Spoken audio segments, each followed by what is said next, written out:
Talking Down the Highway Beach Boys podcast presented by Strange Currencies Music. I'm Matt. I'm Glenn. I'm Tim. I'm Sweaty. Hi, Sweaty Tim. Hi. It is summertime. It's going to be 100 today. Is it really? Yeah. Oh, weird. Yeah. Huh. That's 80, too many. 86 right now. That's too many digits. I don't know. I've just been locked in my room for a week. Just Sicko been like, over there. Yeah, it was. Oh, yeah. The jet lag hit me, and right after we recorded, I was just like out of it, and so I've been sitting in my room like away from the rest of the family for a week, listening to country music. sad times. Yeah, it's really depressing. Well, that is depressing. I was trying to come up with depressing hearing about it. Trying to come up with an in my room joke. Maybe but- Glenn should just stop talking. I should. We're Don't strain yourself. We're really cutting it close here, guys. Like this episode is going out there tomorrow. I know. Like, Weird. Real time. You know, I know. We should start doing these live. We're getting very, very close to that having to happen. Yeah. I don't know. I'm kind of enjoying the experience. You know how I got all stuck when we were listening to Hot Carl and his yacht rock phase. Yeah. I started listening to other yacht rock Right. music. So similarly, I've been listening. I listened to that Beyonce album, the Cowboy Carter. Wow. Is that country? I don't know. I've never heard it. I don't know. It's actually pretty good. My daughter said that she would actually listen to the podcast if we talked about Beyonce's Cowboy Carter. So, yeah. Well, hey, apparently we just talked about We it. just talked about it, so yeah, And now she can listen to it. I will say, she interpolated "These Boots Are Made for Walking" and "Good Vibrations" on her country album. All right. You know, go figure. Well, I probably won't listen to it. yeah, well, I won't either, but good for her. It gave "Good Vibrations" a 13% bump in streams. Ooh. So maybe Mike made some money. I don't know. Yeah, yay. A lot of kids out there are like, what is this song? About vibrating. Yeah. Yeah. One thing that's good about us recording this almost again in real time of releasing it is that our banter can be a little bit more timely, a little more relevant. Oh. Glenn, Yeah. Would you guys like an update? Don't go pulling any JD Vances on the couch over there. Just saying. Yeah. Oh wow. Yeah. Wow. Hey, I was ready to pull some Olympic jokes out. I've been watching a lot of Olympics. That guy from Turkey on the air pistol competition. Straight shooter. Just Was that the guy with like his hand in his pocket? Yeah, I've both- just seen that picture. both so, eyes open, yeah. Didn't win gold, but still did pretty well for not having any doohickeys on his face. Like the other ones. That's all I got. I've just been rethinking my algorithm because my social media feeds are just full of Last Supper posts, just enraged, people from Texas upset about the opening ceremony. You can unfriend those people, Glenn. I don't even know, but I don't know the last Supper. Do you guys not know the controversy? It's only me. I know. No, it's just these people, these right-wingers who just need to be pissed off about something. Yeah, they claim that the opening ceremony was mocking the Last Supper. Oh, I didn't see that part. Yeah, it's not. It's dumb. But Right-wing shitheels, which, by the way, it's very timely because of what we're talking about, I guess, this week. So, yeah. Fun. Yay. Fun. See, Yeah. I'm Why we questioning that. can't have good things here in this country. Also in the banter world, I sent you guys a link earlier. I don't know, like a week ago or so. My brother had sent this thing to me about John Stamos on siding with Mike Love's Beach Boys over Brian Wilson. Did you guys read that? I read the first little bit. I didn't really get into the interview part. Yeah, I didn't really read the interview either, but just the big poll quote here is that Stamos says he stayed with Mike because Mike's side was a celebration of the music. It was a party and more commercial. And Brian was the music side, adds Stamos, and there was no place for Stamos on that side. That's what I was going to say. Wow. Yeah. Basically, he's saying like the more legitimate side is just not for me because I'm more about the party, the commercialism.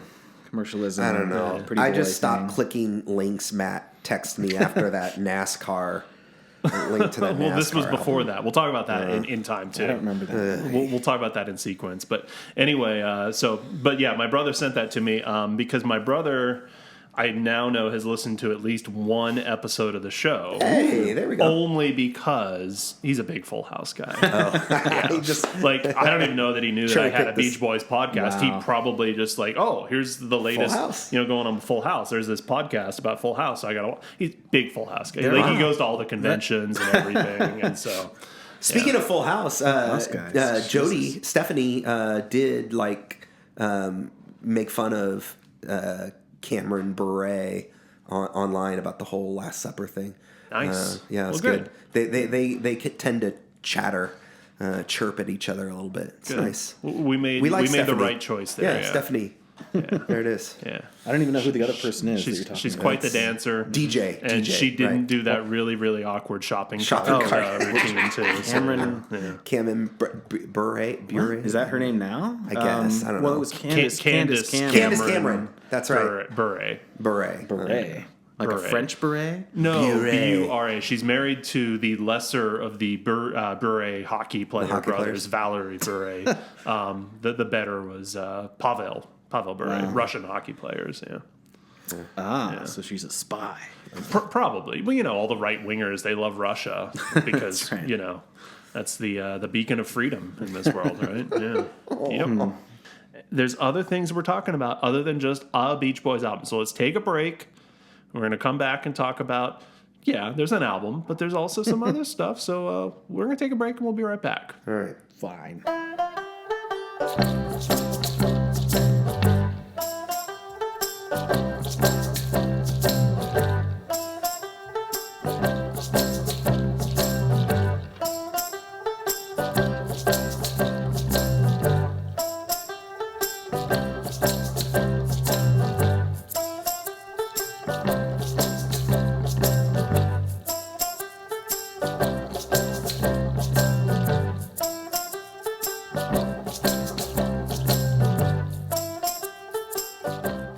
All right, we are back. Gentlemen, let me set a scene for you. Okay. Mm-hmm.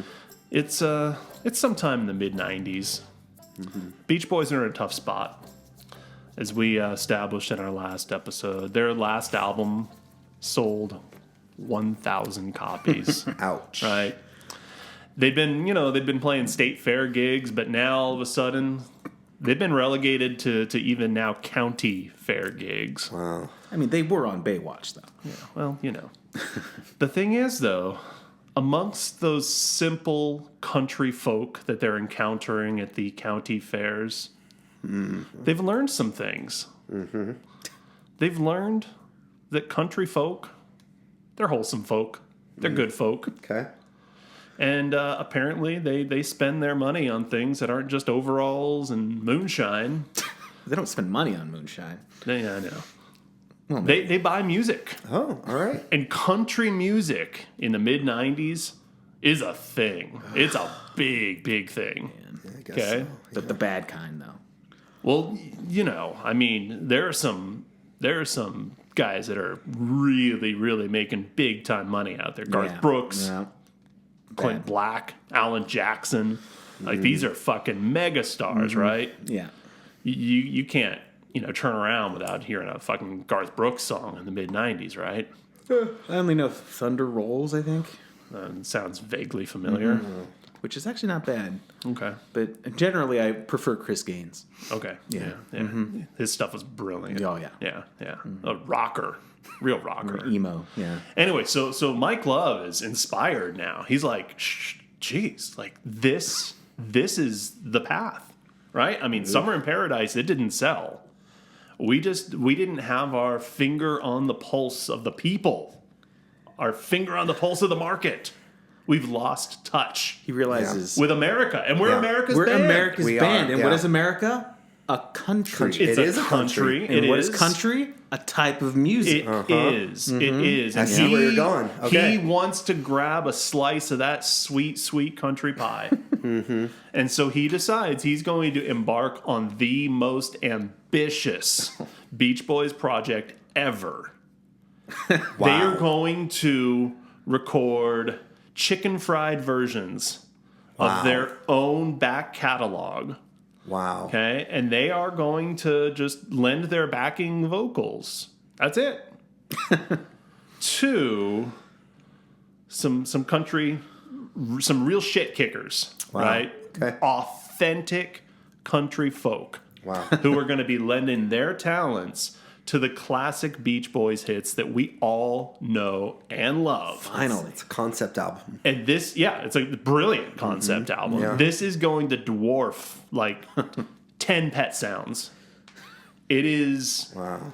Yeah. All right. Wow. Yeah, I'm impressed already. So Mike is like, he is rounding up the troops. He is like, we're doing it, guys. We are back. We are going to be relevant. This is it. It is time. So he gets the gang together, and over literal hours of studio time, they crank out Stars and Stripes, Volume 1. Volume 1. Yeah. Yep. Volume 2 will happen, I'm sure, at some point. We're going to get it. Still waiting. We're going to get it. Okay? And they bring the big heavy hitters, right? Like, right off the bat, like, we are just hit with the biggest names in country music. Because certainly people are going to want a Volume 2 after this. Well, sure. Right? Yeah. Okay. Like that first song with Dolly Parton, I mean... Yeah. Yeah. Wait. Actually, it's someone named Lori Morgan? Oh, okay, yeah. Oh, okay. All right. She sounds just like Dolly Parton. That's weird. I will say, Brian at this time is pretty incapacitated, right? The other guys just don't want him involved really at all, basically, because they're worried he'll embarrass them. Well, everybody's doing kind of... He's not bringing the big ideas like Mike is. Well, and also at this time, Brian's like doing some other things. He's got this other project with Andy Paley that he's been working on. The guy that did Rio Grande with him, the Paley sessions. That's kind of Sometimes out bass there. player for the Rising Storm. They're right. Shout out to my buddy Shout out Tom. to Rising Storm, yeah. But apparently Melinda was into country music, and so they were like, this was also part of that. Like, was this 100% Mike? Because let's just say yes, because it sucks. Well, but then the producer Joe Thomas sounds like a real dumbass, right. too. So that's the other thing is like Melinda has come out and said, yeah, I like country music, and so that's why we want to do that. It was big at the time, but Brian didn't like. They didn't treat him well. They kind of like shit on him and like treated him like an infant. Right. And the Joe Thomas thing, like his whole thing was making things sound very commercial and sterilized. Right. And, like he would use auto-tune. They came to like a lawsuit at one point, him and Brian. I forget exactly what it was over. There was a whole like wiki about him. He doesn't sound like a cool guy at all. But for some reason they collaborated again for That's Why God Made the Radio. Like he produced that. And he produced one of Brian's solo albums apparently too. So. Well, I mean, this is the frustrating part for me is that here's these people who think that they clearly failed with the last attempt at going commercial, but they think that they're going to do it here. And as a result of this, like, you know, the Beach Boys strike out with this one too. Spoiler alert. Hey, come on, let's dive into it, guys. But let's like, talk about it. It's got to be good.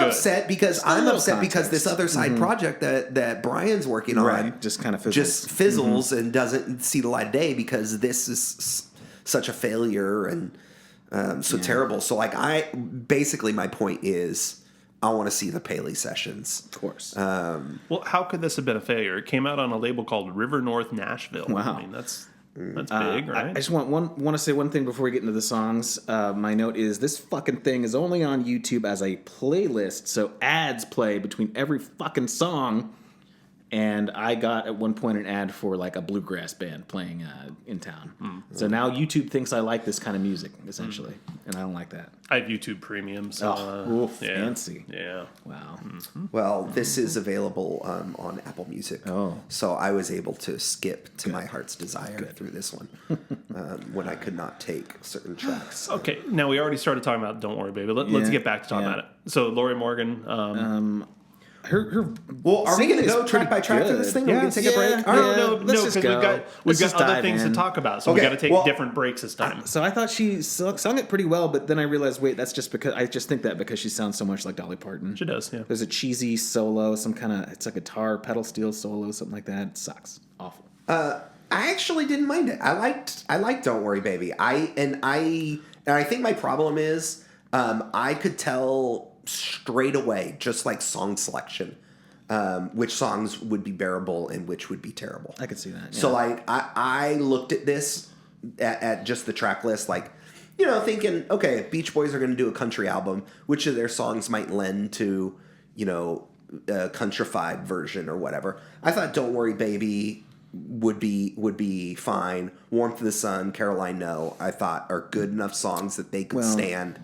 And a lot of these songs aren't very countrified. It's just like they throw on pedal Right, steel. exactly. Well, I just thought that they have potential to do something to them because, like, I think, I don't know. I think you get there are things that you can play around with the song itself that lends to some openness. But well, the thing is, some of these songs are so damn good that they're impossible to like destroy. Right? And I was like, maybe Sloop John B has a chance. Maybe I can hear your music. Can we talk about the song that we're talking about right now, Glenn? Jesus. All right. Well, that said, I didn't mind. Don't Worry, Baby. No, I said it's easily one of the better things here, but that's not saying much. I like the vocal. Right. I just think it's a little generic. I mean, it's very generic as far as reinterpreting the original, but it's a step in the right direction. Well, in general, the production value on this is better than the shitty like synth drum stuff from the last couple albums. So. Right. Because this sounds at least like real instruments most of the time. Speaking of generic, I looked up Lori Morgan, and her other release from 1996 is the Craft Country Tour EP, which apparently was free with the purchase of 4 Craft products. Wow. Yeah. Yeah. I mean, that's something I do anyway when I go to the store. Yeah. So anyway, yeah, that's her other 1996 classic. All right. Little Deuce Coupe. Yeah. James House. James House. Wow. My first question was, who is this guy? James House. My comment was that he's a fake Randy Travis. We have a fake Dolly Parton, now a fake Randy Travis. James House has 6 albums listed on Rate Your Music with a cumulative total of 32 ratings for those 6 albums. So not a big name. Big name. See, I just, this is, if Don't Worry Baby was a step in the right direction, showing promise, this is a step in the wrong direction. This was like, no, ugh. I think maybe the country only works like more the ballady lilting. Maybe it's just me that's the type of country music I'm more naturally attracted to is the lilting, but this Little Deuce Coupe did not. Ugh. I don't remember really any specifics about it except that I didn't like it. Yeah, my only other note here is that this is pointless. Yeah. All right. 409, Junior Brown. Junior Brown. So Junior Brown is a reasonably well-known steel guitarist. He was, kind of a thing. I know a friend of the podcast, George, was into Junior Brown for a while, just on a, hey, this guy's a cool steel guitarist sort of thing. My question on this one, though, is, are the Beach Boys even on this? Like, I hear nothing in this that even sounds remotely like the Beach Boys. Yeah, this is the most countrified one so far as my note. See, I just thought it was hokey. Like it felt like just like corny to me. I don't know. Yeah. And for the guy's voice, I haven't done his fake Johnny Cash. My comment on, I thought the whole thing was going to be this way. It's not quite, but it's kind of like they got the Walmart versions of all the actual star country like legends, except for Willie Nelson later. Yeah. We'll get there. Walmart version of Dolly Parton. Walmart. The voices are just so like stereotypical mid '90s pop country that they're distracting to me. It's like they feel like they're just putting on an affect, just to sound like a cowboy or something. Mm-hmm. See, I just didn't get very much cowboy. That's the other thing. Like, I think that was part. You just wait for it. Right. Just as they say, hold your horses. Okay. Touche. Because our next song here, Doug Supernaw. Nah. It's a great name. I don't know who he is. Nah. Super Nah. Super Nah. That's what I wrote, yeah. Long Tall Texan. I will say it's not quite as bad as Mike's vocal. I think we all made the same note there. Yeah. It was like awful, but still somehow better than Mike Love's version. Actually, my note here is fuck this shit. Yeah. So I tried to think about this because that goofy break, the roar, it's super hokey, and I thought, is this just the song? But the song just sucks. Did you look up the original version? Well, I listened to a bunch of different versions of the song, and a lot of them are pretty bad. Yeah. But I came to know this song because Lyle Lovett did it on his Road to Ensenada album, which is a great album. Yeah. And his version of it he does with Randy Travis, or Randy Newman, excuse me. Oh, okay. Randy Travis. Randy Newman does it, and it's great. I don't know if it's great, but like, I think the thing about it is when Mike delivers it, and I think in this version, it's almost like he's making fun of Hicks. He's like, and it's condescending and not really. We would never do that. Well, it's not well done. It's like it's kind of a punching down, and it's kind of cringy. He's making fun of stupid redneck Hicks. Well, but when Lyle Lovett and Randy Newman do it, it doesn't come off like that. It's Randy Newman would never make fun of rednecks. Okay, again, Lyle Lovett is a lot more subtle and just classy than it's done well. So all that to say, listen to that version.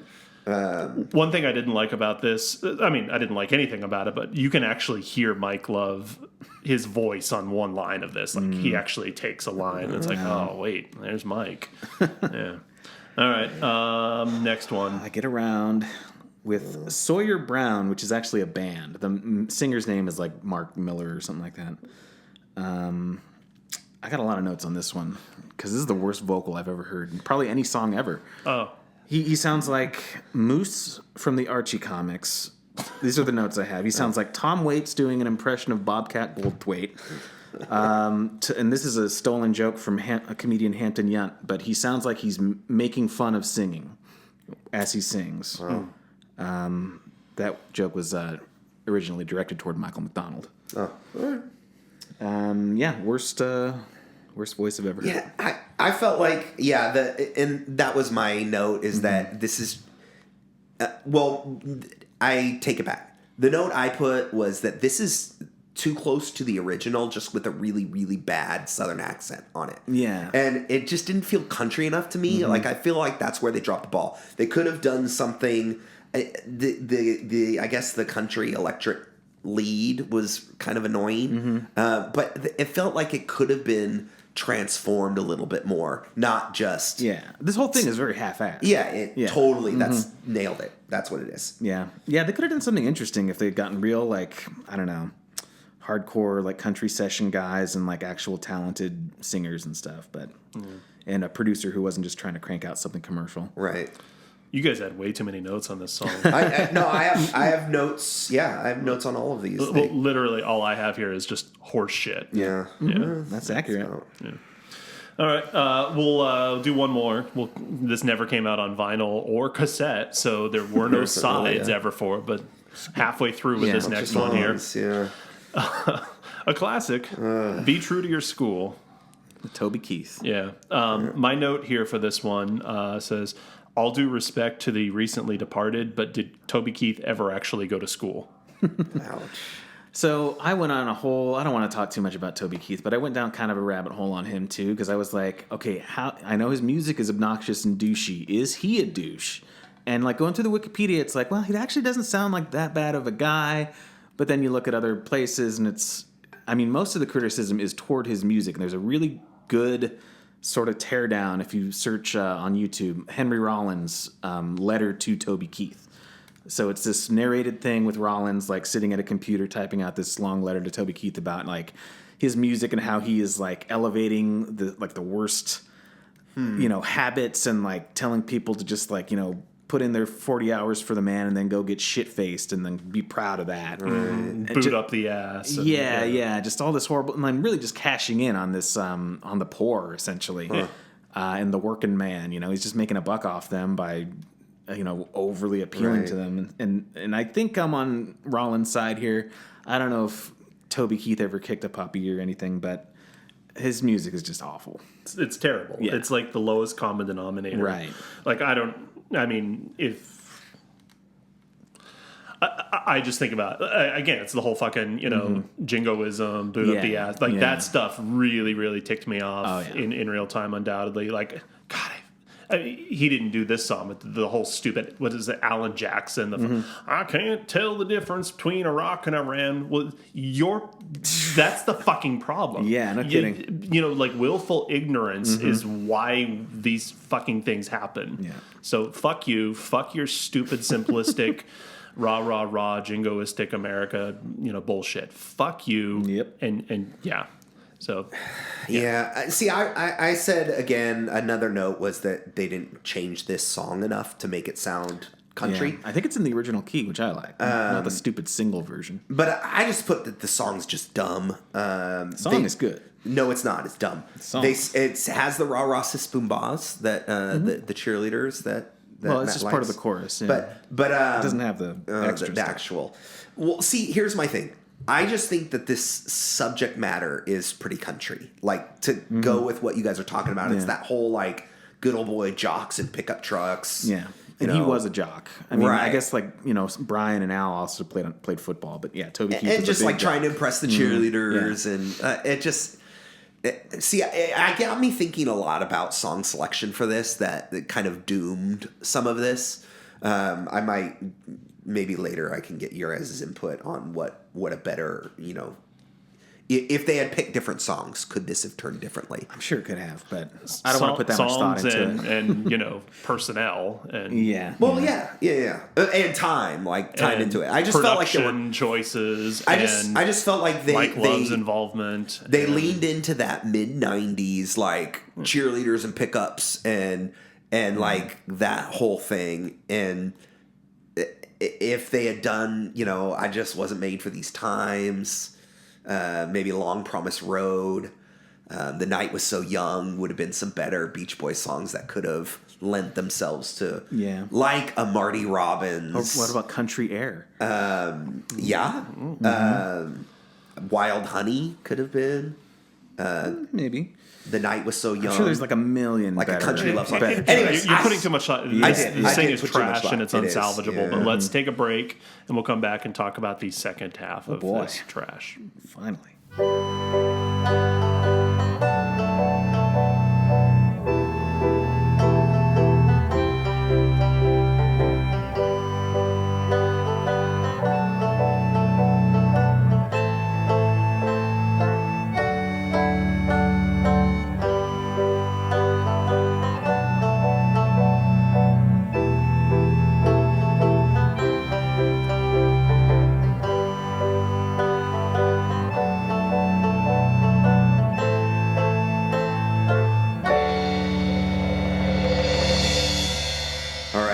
Talking side B, and I am frantically scrolling up and down the track listing, shocked that they did not do Spirit of America.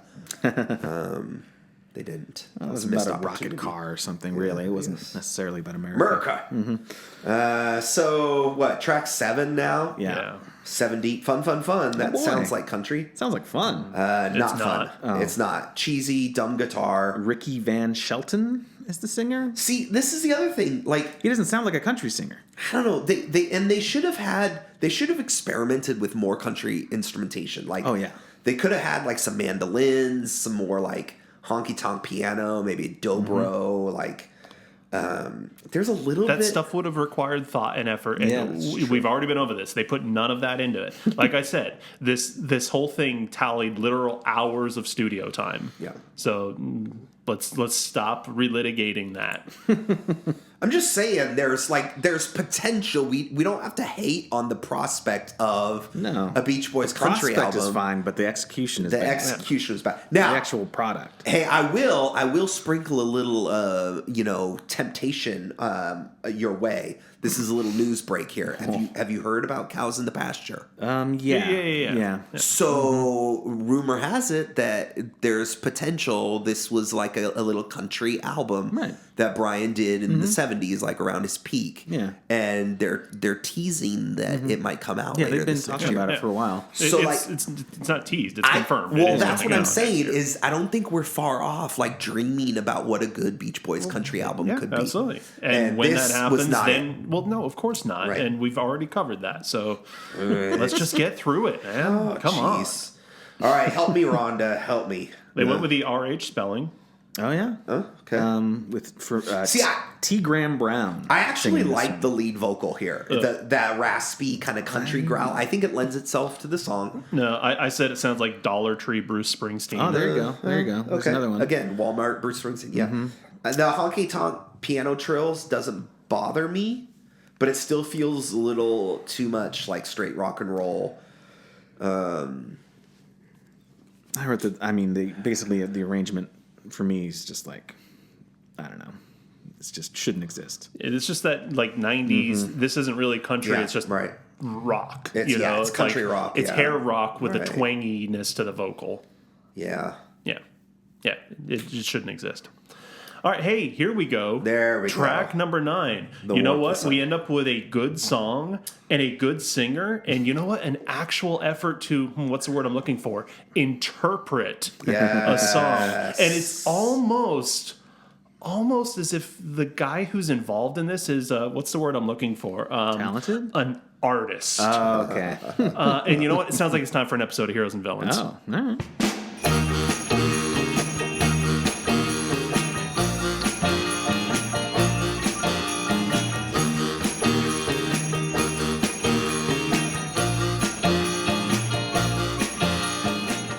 That's right. It's Heroes and Villains. We're discussing the heroes and the villains. What did we talk about this week? And this week we're talking about Stars and Stripes. Volume one. Waiting for Volume 2, Mike. Yep. Send it our way and we'll talk about it. All right. Well, hey, we brought this up because we got our hero. Oh yeah. Willie. One. Doug Supernaw. Oh wait. No. No? Okay. Never mind. Willie Nelson. Yeah, Willie Willie. Nelson. National treasure. Not related to me as far as I know, As far as we know. Yeah.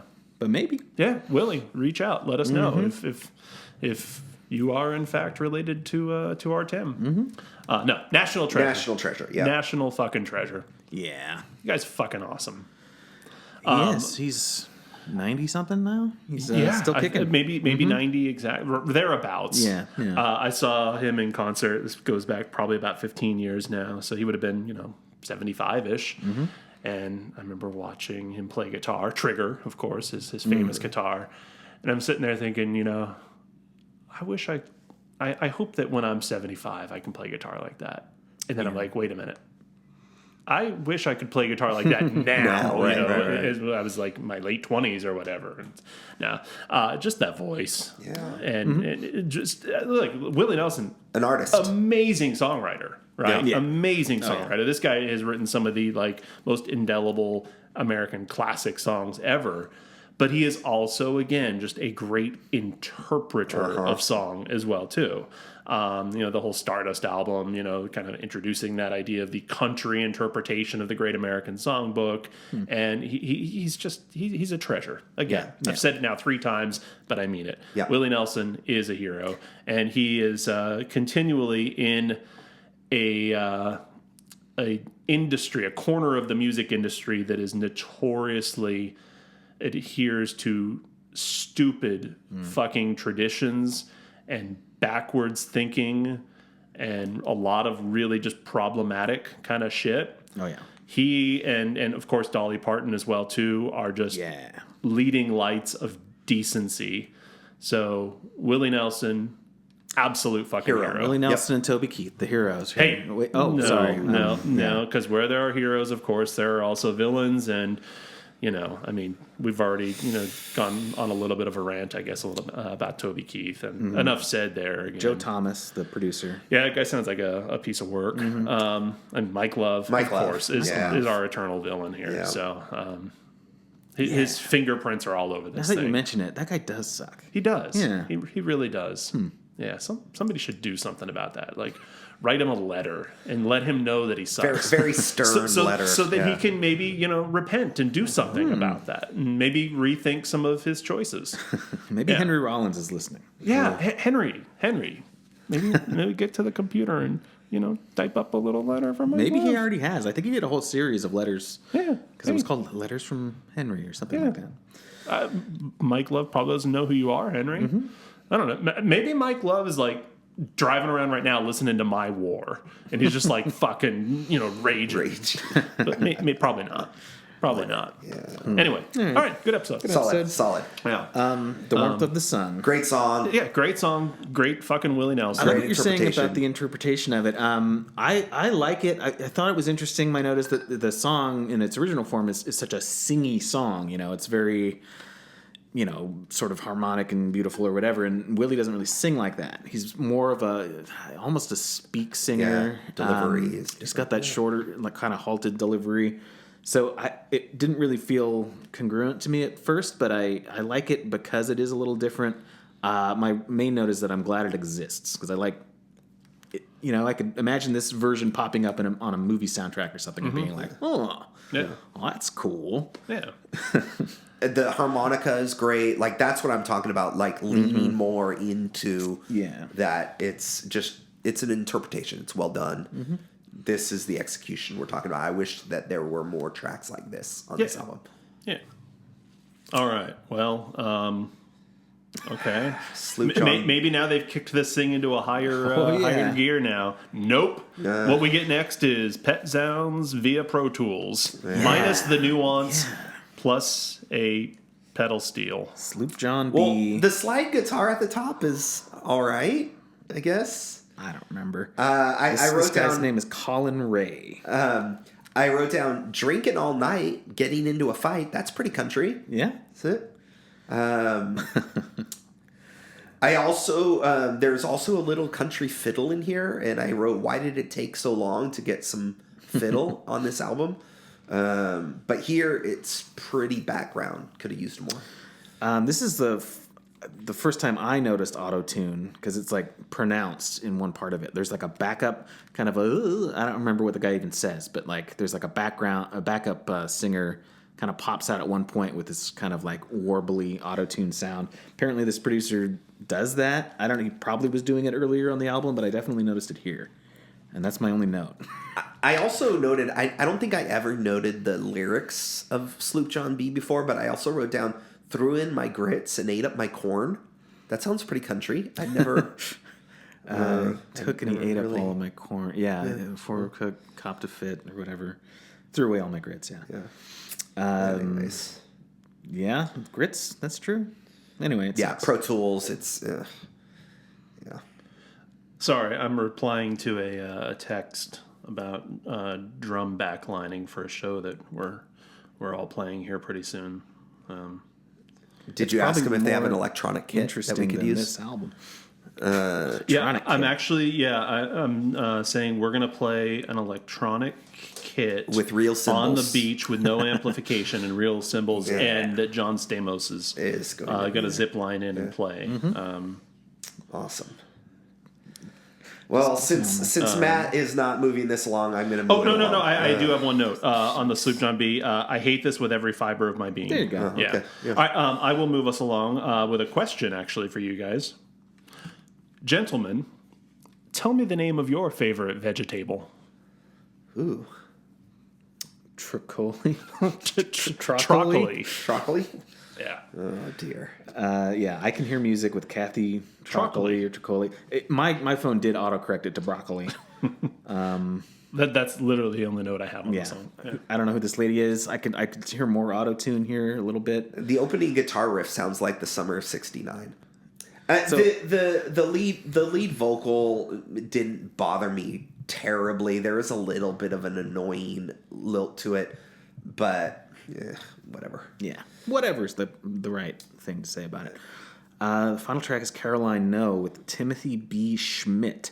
So I clicked through this guy's bio or whatever, and then my thought, he was in Poco and the Eagles, and my thought was like, oh, finally just a normal talented musician. Then I realized, wait, I hate the fucking Eagles. But compared to all these other people, except Willie Nelson, it's like, oh, this guy seems like just a dude. I don't know. Not like a douchebag, but maybe he is. He did contribute to the Eagles, so. I don't know. Just It's looking not at the bad, credits, though. It's not too bad just of a looking at the version. credits, it said Nashville String Machine, and I was like, that's not a good sign. Here was another There's a problem flute I had. solo. Flute solo. Yeah, the flute was a little too straightforward. Right. It could have been. Again, they should have done more transformative. There's a little bit of a reverby pedal steel in there, but they needed to lean into that more. Like if there was like instead of that dumb flute, there could have been like this weeping pedal steel or like a mandolin solo with some of those like flat pick trills or something like that. Yeah. It just didn't feel very country. No. It's just a really good song, and so it's hard to mess that up.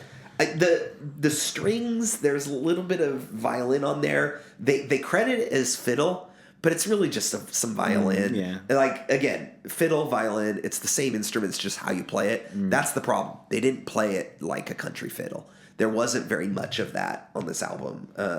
I think they just figured, I'll put fiddle down and it'll get us some country cred. But it's just some violin strings.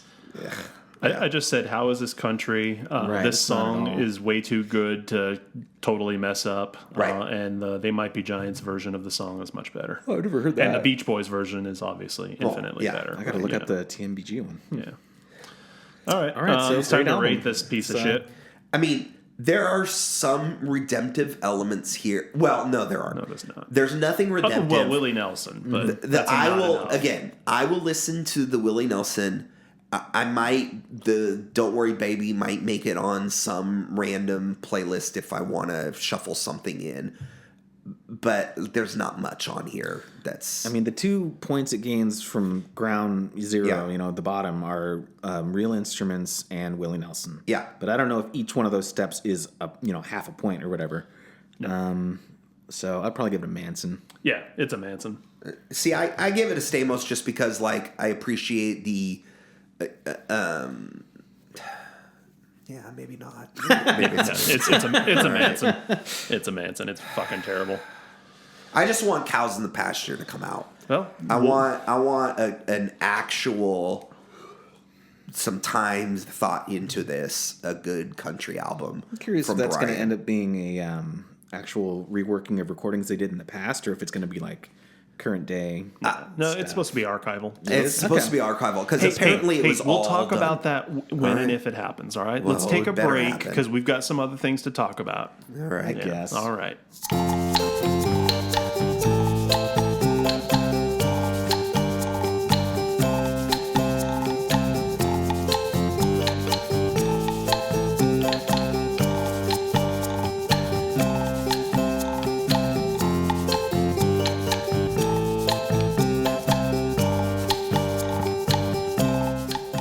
Hi, everyone. Thankfully, we're done talking about Stars and Stripes Volume 2, the last embarrassing thing the Beach Boys ever did. Now, we're going to talk about their return to television. Oh, What year did this happen? They appeared January of 1997. Okay, so this solid is transition. post- We were Baywatch. tipped off to this by one of our loyal listeners, right? Yeah, they said that they did an episode of Home Improvement. Yeah. And it's true, It was unfortunately. true. And it, I don't know. This is just them. Like, obviously, at some point they were like, "We got to get on another TV show." Like our publicist now is just getting us cameos on TV shows, because they're doing anything and everything, and they don't seem to care if their appearance has any substance. It's like, we're just going to sing a little bit of Little Deuce Coupe. We just want to go out there and remind people we're still alive. Because that's all this one is. Like, I talked about the Baywatch appearance where they actually kind of play characters. Yeah. They're playing themselves, but they play a role. The band plays a role, an important role in the plot of that episode. Yeah. Here, the neighbor's name is Wilson. It's the guy whose face you never see. Right. And so, somebody That's had the the idea gag. of, I get it. So let's say Wilson. It's like the Wilson boys. And Yeah. And so the gag is that, my cousins are staying over, Tim. Let me introduce you to them. And they come out, and it's Carl and Mike. Tim, wait a minute. Sounds like it's time for another episode of Heroes and Villains. Wait, again? Yeah.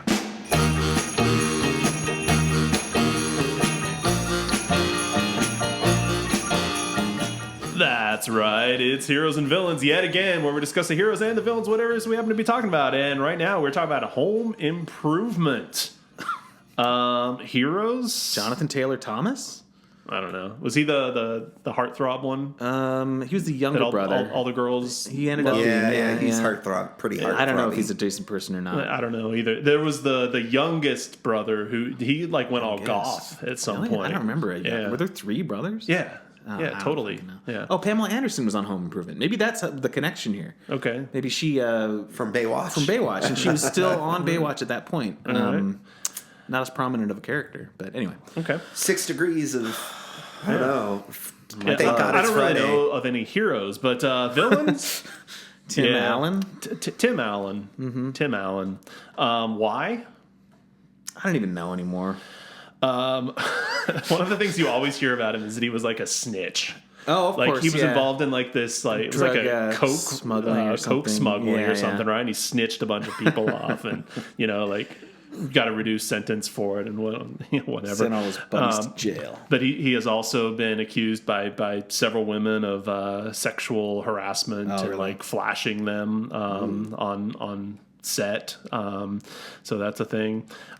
He's one of those guys who hates woke, but probably can't define what that actually means. Right. And just the whole vibe of the show, like woke equals listening to women, I think is like just the whole thing, right? Mm-hmm. So Oh man, does that mean I can't watch Christmas with the Cranks anymore? It's like We can never watch a Toy Story movie again. No. All right. Yeah. Anyway, Save the tool, man. he sucks. All right. So yeah, the Beach Boys, they show up like right away. Right, but it's It's like in the cold open they show up. Oh, see, I didn't even. Is that when this scene is? I only watched the 2 scenes. You just YouTubed it, huh? I watched the main scene and then I watched the end credits. You sat through an entire episode of Home Improvement, Matt. Yeah, it was terrible too. Good for you. Like I think it's actually worse than any of the Full House episodes were. Mm-hmm. What happens in the cold open? Like Tim and Wilson are just like talking to each other outside, and like he's talking about how his cousins are in town. Or that's the part. It's so just that was just before the credits. Yeah, Okay. it's just like the cold open, and it must literally be a cold open because Al's still into like these huge, gigantic jackets. Mm-hmm. So he's out there wearing this jacket. Apparently, Matt Jardine is now part of the band because he's This is what I was going to say. Yeah. So first, it's Carl and Mike who are actually related to Brian, and then Wilson, the neighbor, says, "And here are the rest of the Beach Boys," and it's Al. What's his son's name? Matt. Yeah. And Bruce. Yeah. This is the rest of the Beach Boys. There are no other Beach Boys, no other cousins named Wilson. This is them.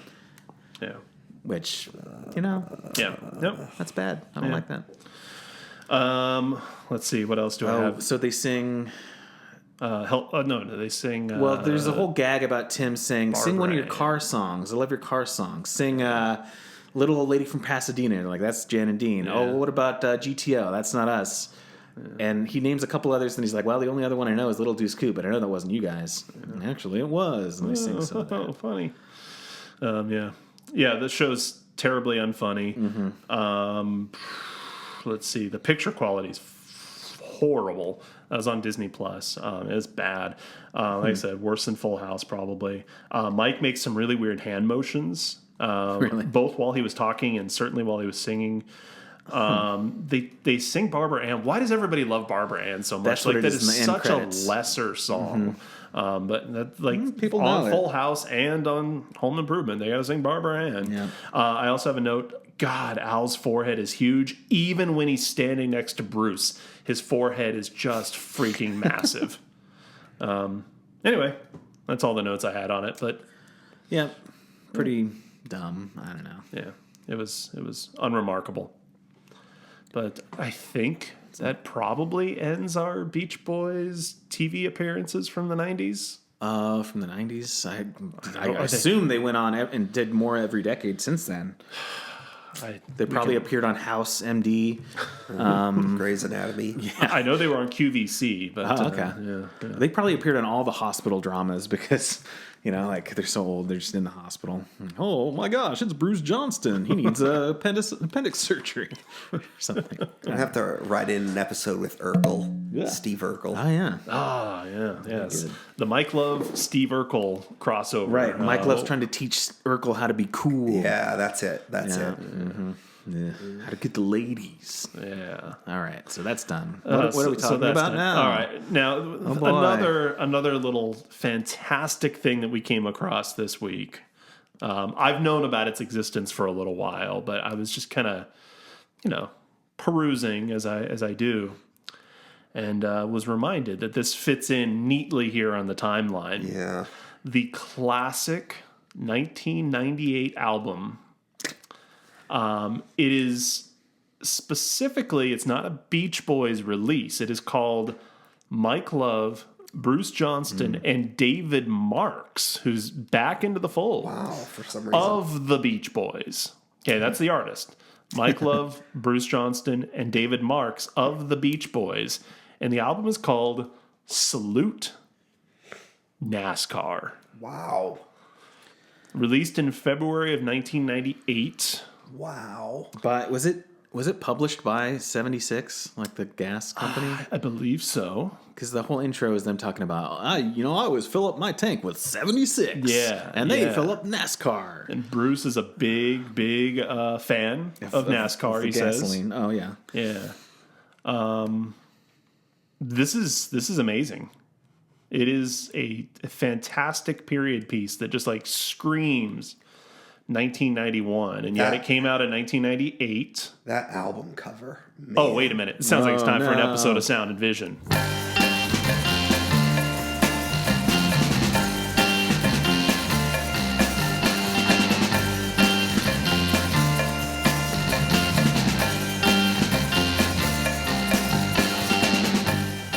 That's right. It's time for Sound and Vision, where we discuss all things aesthetic using the scale provided to us by David Bowie. Glenn, if we really like something, we call it a... Hello.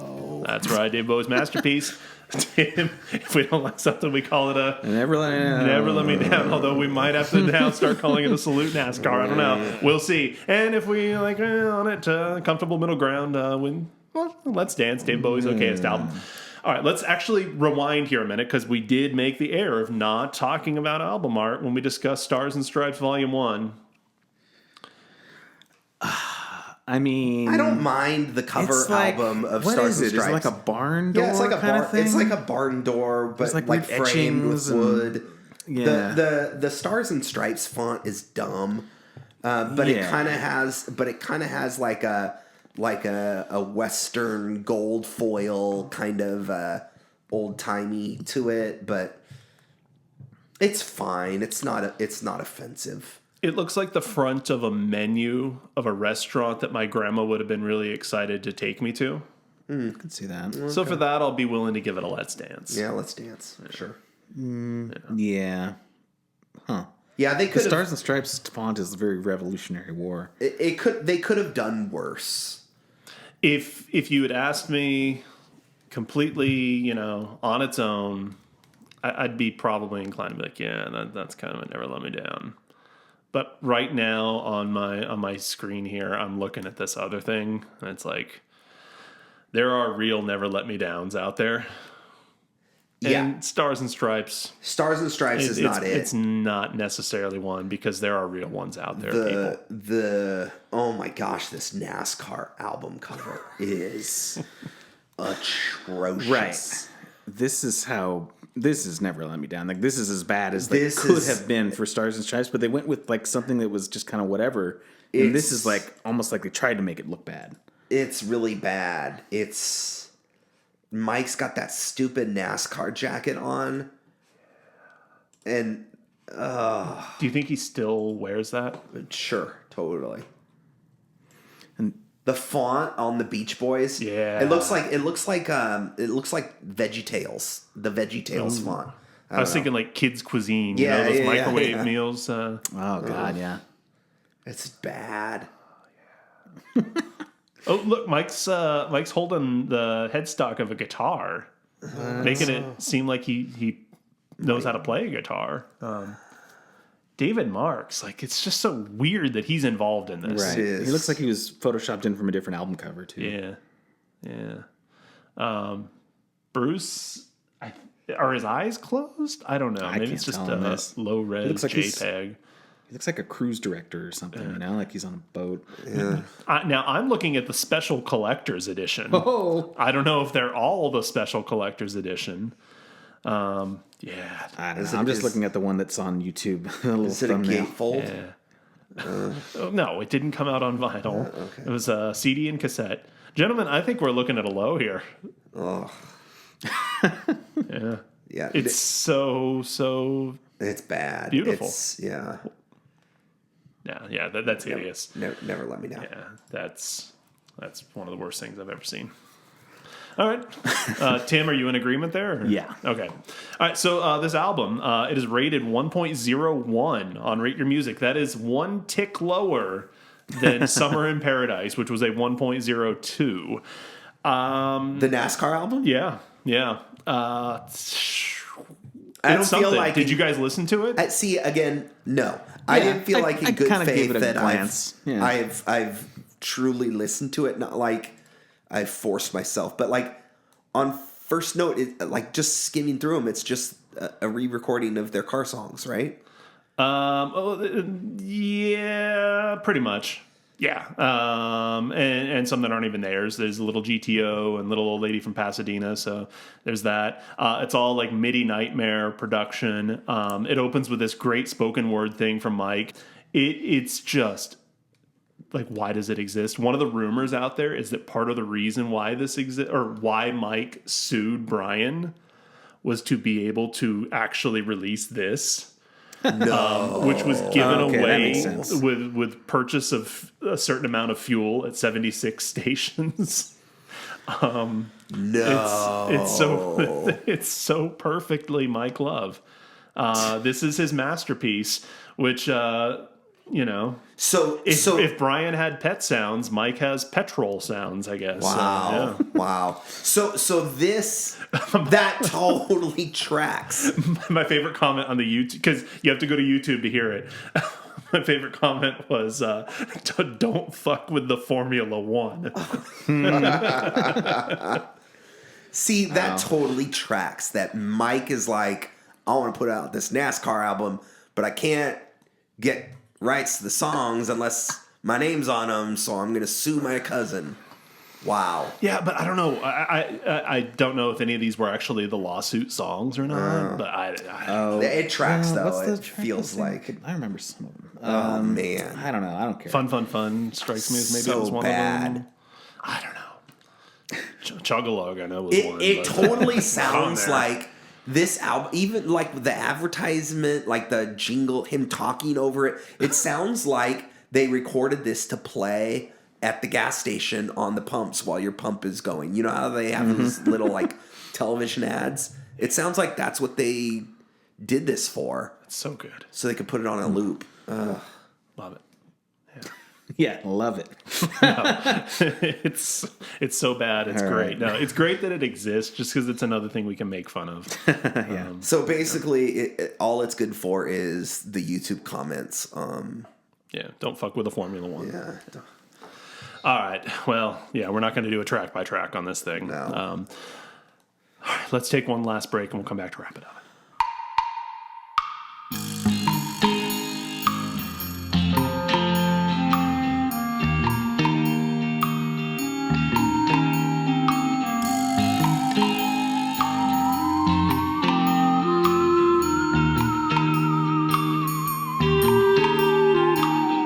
All right. Well, hey.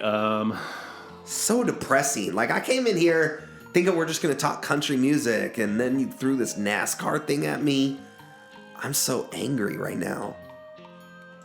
I'm sorry, Glenn. I don't know what to tell you. You got to know what you're dealing with here with these boys. I think whatever we're listening to next, it's better. It is. The worst. I mean, is everything. behind us. Yeah. I mean, the worst music that we'll ever hear is behind us, I think. My brain is checked out. Remember when Homer's brain just kind of like leaves his body? Yeah. Flanders is talking to him about lemonade or whatever. No, it's cider. Cider. Yeah. So I'm about to just collapse. Yeah. No brain. I'm leaving. It's taking him around. You're in Cider Town. All right. Well, hey, we'll catch you next time. Yeah. Ugh. Bye. Bye.